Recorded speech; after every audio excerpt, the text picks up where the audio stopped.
Hi, this is Dr. Sridhar, Vennamaneni at Prathima Medical Center in Kukatpally. Today I'll give you a brief talk on research on intake of caffeine, which is present in coffee, tea, energy drinks and chocolate. All over the world, the consumption of coffee has gone up, and I myself I love coffee. Start my day with a cup of coffee, and then in the middle of the day and later in the day I have close to 3 cups a day. Now, there's a lot of controversy about what the effects of coffee on different parts of the body, risk of cancer. So I'll just go over the latest research on coffee intake, So studies show that from people who have had coffee, obviously we know that once you drink coffee, its effect on the nervous system is mostly positive. People who have 3 to 4 cups of coffee a day and without any side effects on the nervous system. Different kinds of activities goes up. And studies show that before exercise, like half an hour before exercise, if you have a cup of coffee, your ability to burn fat increases close to 18%. And typically after we have a cup of coffee, caffeine is absorbed in the body in 30 to 60 minutes. So it's absorbed in the stomach. And the effects on different parts of the body are mostly positive. That's providing you drink close to 3 to 4 cups max a day. So 1 cup, if you look at coffee consumption in different parts of the world, it's much higher in the US and Europe compared to India. In India, in southern states like Kerala, Tamil Nadu and Karnataka, the consumption of coffee is higher. And the studies show that filtered coffee is always the best thing to drink, because unfiltered coffee, or if you're directly taking coffee beans and boiling them, there's a higher risk of heart disease because of elevated cholesterol. So filtered coffee, by filtering the coffee through as it passes through paper, the fat is removed, and therefore it's very safe on your heart. Studies in fact show that on your heart, there are great benefits. Studies show that patients who drink coffee have close to 15 to 17% reduced risk of cardiovascular death, reduced risk of heart failure, reduced risk of irregular rhythms, contrary to generalized feeling that if you drink coffee, there's a higher risk of irregular rhythms and stuff. The studies have clearly shown that that's not true, as long as you stick to 3 to 4 cups a day. When we look at the amount of caffeine in a typical Indian cup of coffee, I think it's close to about 70 to 80 grams of caffeine compared to the American or European black coffee, which has close to 100 milligrams of caffeine.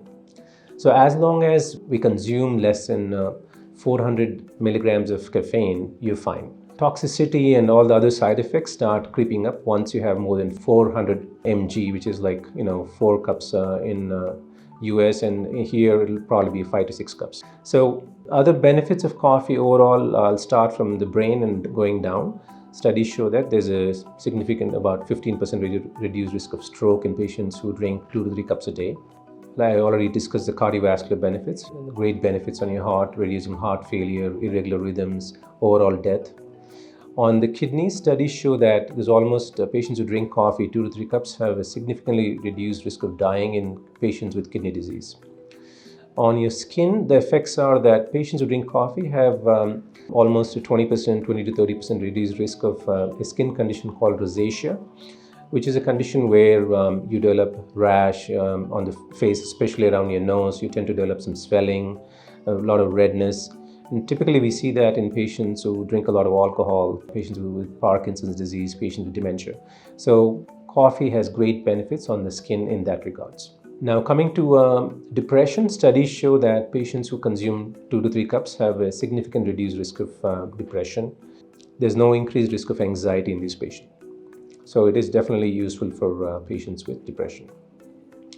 Coming to liver disease, patients with alcoholic liver disease, patients with hepatitis C, or patients with fatty liver from being overweight or obese, all these patients benefit from having 2 to 3 cups of coffee a day. So clearly there are great benefits on the liver. Now coming to cancer, studies show that in women, consumption of up to 2 to 3 cups have been shown to reduce the risk of breast cancer, uterine cancer. In men, risk of prostate cancer goes down. Also, skin cancers like melanoma goes down, colorectal cancer goes down. Now, if you were to consume more than 4 cups a day, studies do show that there's a risk of increased risk of bladder cancer and lymphomas. So that's something that you need to be aware of. So, and a cutoff is less than 4 cups, max 4 cups. So once you go more than 4, as your caffeine levels increase, there's increased risk of not only rhythm problems, but also increased risk of bladder cancer and lymphoma.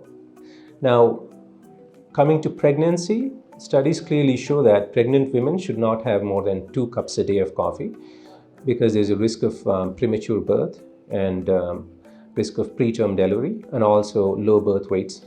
The risk is higher if you have more than 2 drinks a day. Now, coming to toxicity, when do you have caffeine toxicity? So those are, if you have more than 400 milligrams per day of caffeine, which is equivalent to, more probably about 5 to 6 cups of filtered coffee that we drink, then you're looking at being toxic with too much caffeine, which can make you restless. It can increase your blood pressure, increase your heart rate. You could have insomnia. So 400 milligrams is the cutoff. Whereas if you look at young patients, like adolescents or kids between 12 to 18, even having more than 1 cup a day can cause toxicity for them. Whereas children less than 12, even 1/4 of a cup of coffee can cause toxicity in these small kids. So you got to be very careful with caffeine intake for these small kids. Coming to caffeine withdrawal, patients who consume coffee regularly, if they stop drinking coffee all of a sudden, they can develop withdrawal symptoms, which include feeling very tired, unable to concentrate, unable to do any activities, feeling like sleeping a lot. All these are symptoms of withdrawal, and typically you start developing these symptoms within 12 to 24 hours. So within 12 hours, you really feel down, you could have a headache, you could have all kinds of withdrawal symptoms. So withdrawal is something that can happen if you're a regular coffee drinker and you stop all of a sudden, you can develop these symptoms. Now, I forgot to mention the benefits of coffee on migraines and tension headaches. Studies clearly show that if you ever were to have a headache and you don't have any paracetamol or aspirin with you, drinking a cup of strong coffee will definitely help your headaches. The last thing that I want to educate you is on beverages, energy drinks, and regular Coke and Thumbs Up that we normally drink, and Pepsi. All these, one of these, it has close to 80 to 100 milligrams of caffeine. So that's equivalent to 1 cup of coffee if you're drinking one whole can of Coke, Thumbs Up, or Pepsi. Now, if you look at energy drinks like Red Bull has again about one small Red Bull drink has 80 milligrams of caffeine. That's almost equivalent to 1 cup of coffee. Whereas if you're drinking the 5-hour energy drink, one drink has 200 milligrams of caffeine, so that's almost 2.5 cups of coffee. So you need to be aware of the amount of caffeine you're consuming when you drink these energy drinks, because you could easily go overboard, and which in turn can lead to toxicity and other side effects. Thank you.